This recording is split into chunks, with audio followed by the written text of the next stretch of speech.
Hello, hello, hello. Antphrodite here, your pop culture psychic, back to you again with another celebrity reading. This time it's on Taylor Swift.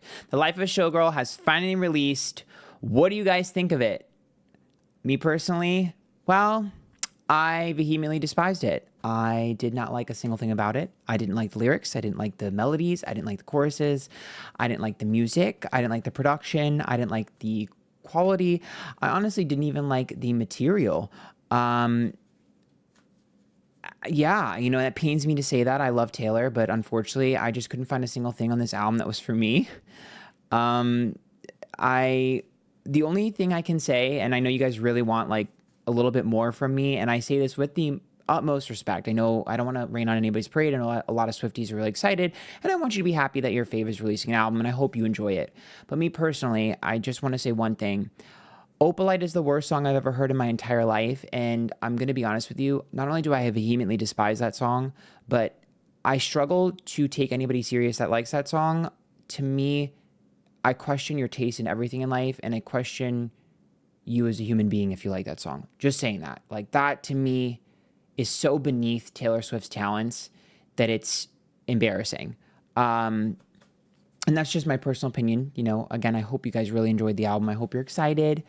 I will say Taylor Swift said that she was like worried. She said there's some sort of clip where she said she's like worried that people are going to say that like she's uninspired because she's not unhappy and being happy. She's not writing good music, and that's like the narrative she's afraid of.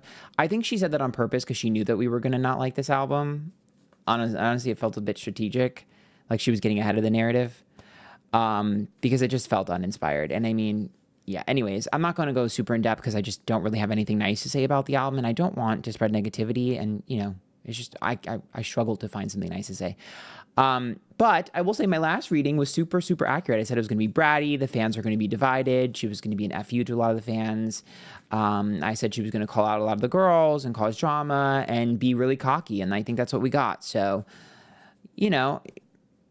remember, these readings are all at different chambers only, and let's get started. I'm going to do a reading on the Charli diss in specific, the Taylor and Charli diss. Let's see what's going on between the two of them. So, yeah. Whew. If you guys like these, hit that join button down below. Join the YouTube members. You get a lot of additional content. There's stuff on Joe Alwyn in there, and Taylor, and a whole bunch of other stuff. Celebrity readings, pick a card, story times, you can win a reading from me. There's a lot of stuff on demons, hell, heaven, stuff like that. True crime. All right. Let's just get into this. So who should be on the left? I guess we should do Charli on the left since she's in that picture on the left there. Right? That makes the most sense. All right. So Charli is the death card. Taylor's the Page of Wands reverse, and the energy between them is the Hangman. Well, the Hangman is sacrifice. The Hangman is about letting go of something or sacrificing. The Death card is a rebirth. So Charli, to me, is in a different place now than she was when she made Sympathy as a Knife, right? The Death card is like, I'm changing. Things are changing with me. The Page of Wands is saying one thing and doing another, which is interesting. I feel like, well, that makes sense, right? Because Taylor said something nice about her in the press, but now she's like attacking her. So that is a bit mean girl behavior. I get it. I need clarification. Self-sabotage, 10 of Swords reverse, 8 of Swords, victim of circumstance, 7 of Swords, failure. So that's like, so Charli set herself up to fail. King of Wands reversed, 6 of Pentacles upright, and 5 of Cups reversed. King of Wands is about misguided aggressions. 6 of Pentacles is about accountability. And the 5 of Cups predicting disappointment before it began. I feel like Taylor is... how do I word this? Let me make sure you get the whole thing in there. I feel like Taylor is preemptively striking. And shouldn't have. Okay, so let's put it to you this way.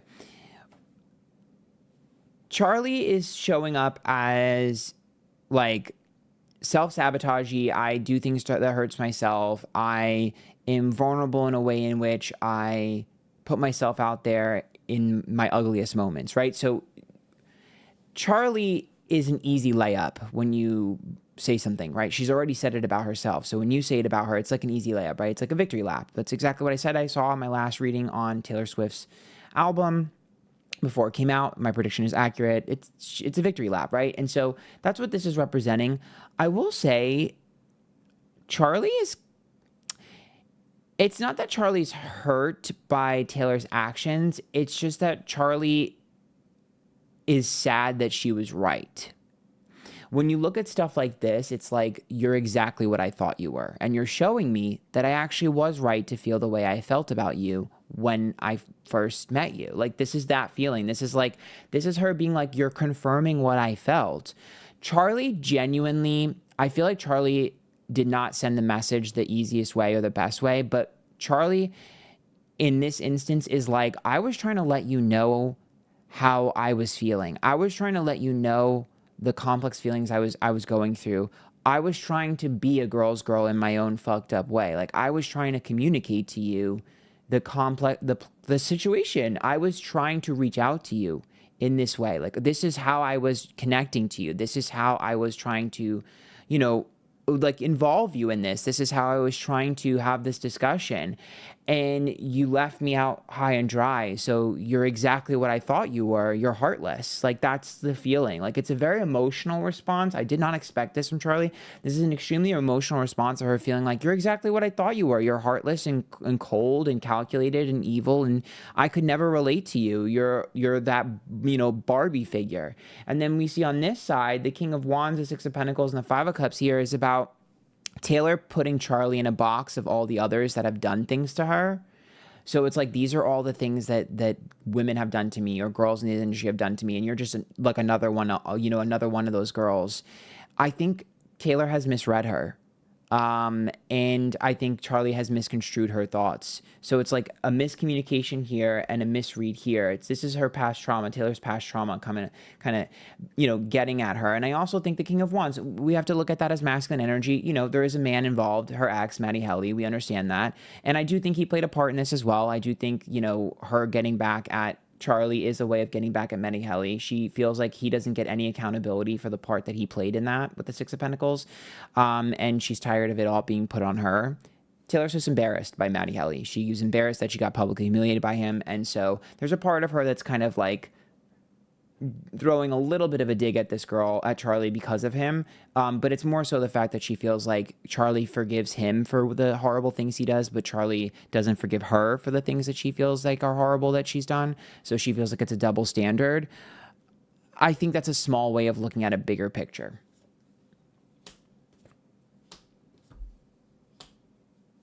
Yeah, Emperor's reversed, Nine of Wands, and Knight of Pentacles. Yeah, because, like, this is Taylor being like, oh my God, you're, like, literally, you're just male-focused. You're male-centered. Okay, I mean this in the most respectful way. And you know what? I will say this. Charli XCX is probably the only person who could be more pretentious and is more pretentious than Taylor Swift. And that's saying something. So, I say this as unbiased as I possibly can be, I don't think that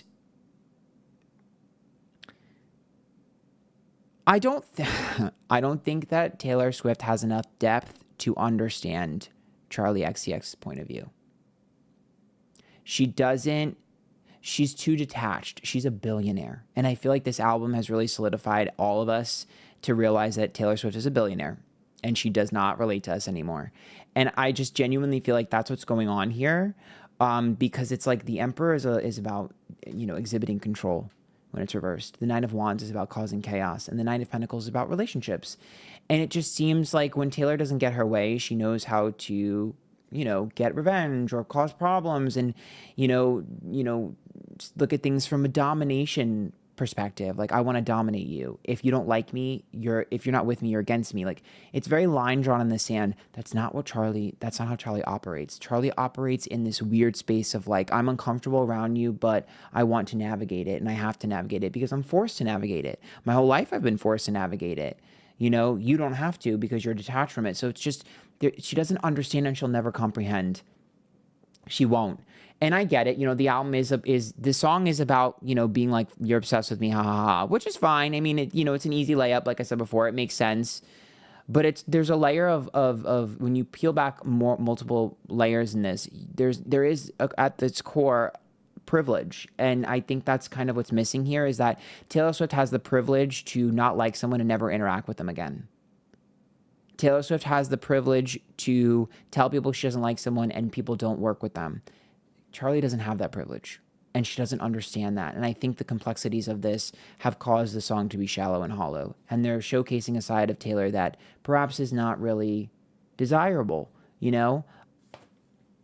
And so that's why I feel like Charli is sad, because she's like, wow, you really are as vapid as I thought you were. You really are as shallow as I thought you were. Like, when I tell you Charli's energy is sad, she's like, damn, I thought there would be something else there. Like, you really are that simple. Charli wanted to be wrong, but she feels like she's right. The Knight of Cups upright, the Justice card is reversed, and the Seven of Cups. Now, this is really interesting, too, because the Justice card is about, like I said before, people utilizing, their skill and their power to ruin things. It's not over for Charli. It's not. I do think that behind the scenes, Taylor has a grudge against her, and she probably already has. She is trying to sabotage some things with Charli. I don't know if I would necessarily say it's like super, super aggressively calculated, as much as it's just like, well, I don't like her and you want me on your thing. Think of it like competing for projects, competing for like gigs or, auditions for roles in movies and TV shows, things like that. Like, it just seems like she's kind of like, well, if you want me, I'll do it, but these are my stipulations. Like, there's a line drawn in the sand between Charli's camp and hers. Yeah. Anyways, let's keep going. Let's look at what's going on with Taylor. Hierophant, Knight of Swords, and Five of Swords. Yeah, I will be honest with you, Taylor doesn't really care about anything right now but getting married. She's too focused on that. Knight of Swords is like a knight in shining armor is going to save me. And Hierophant, yeah, she's just focused on the marriage. I mean, that's fine. I also think that's why the music quality is not what we're used to. The Two of Wands reversed, the Eight of Cups, and the King of Cups. To me, that's like being disconnected from everyone because she's just encompassed in her relationship.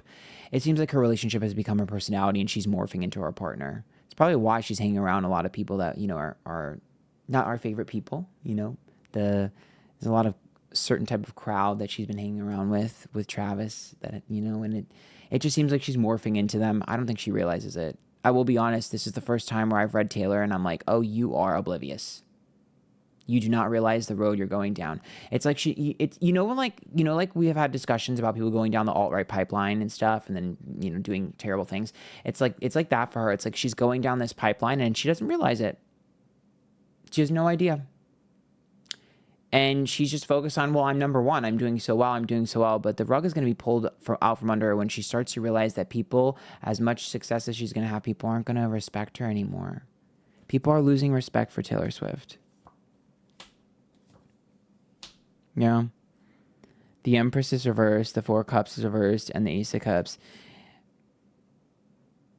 I mean, there was a lot of attempts, I felt like, on this album for her to sound like Sabrina.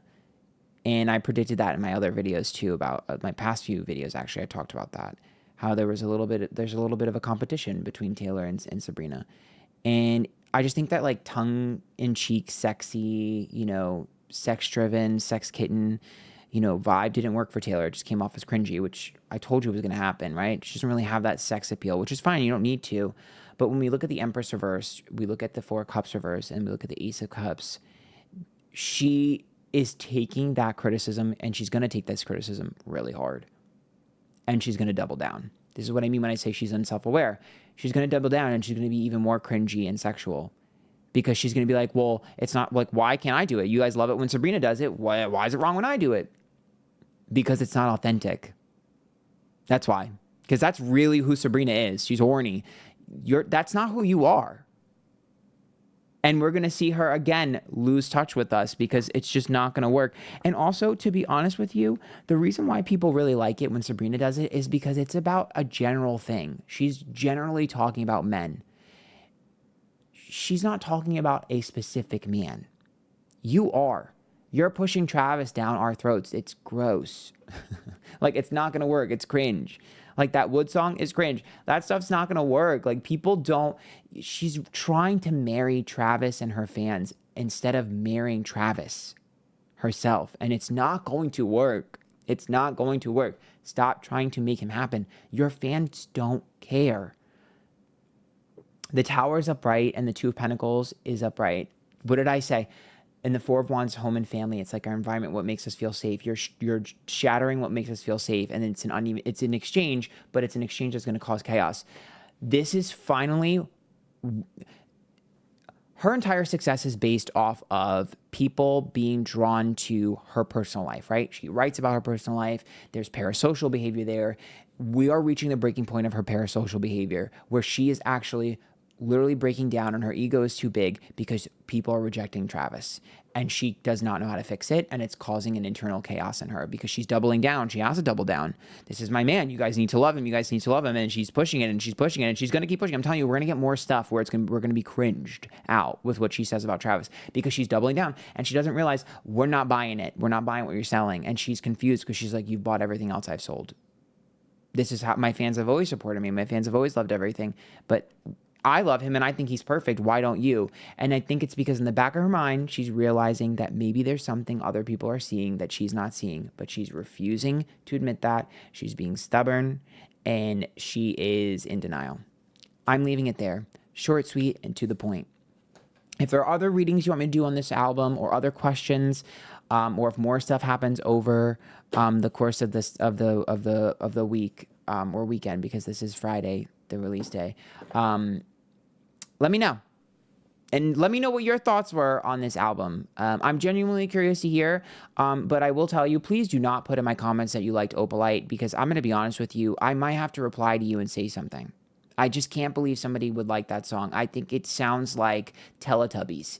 To me, it sounds like Teletubbies. It sounds like Steve from Blue Clue.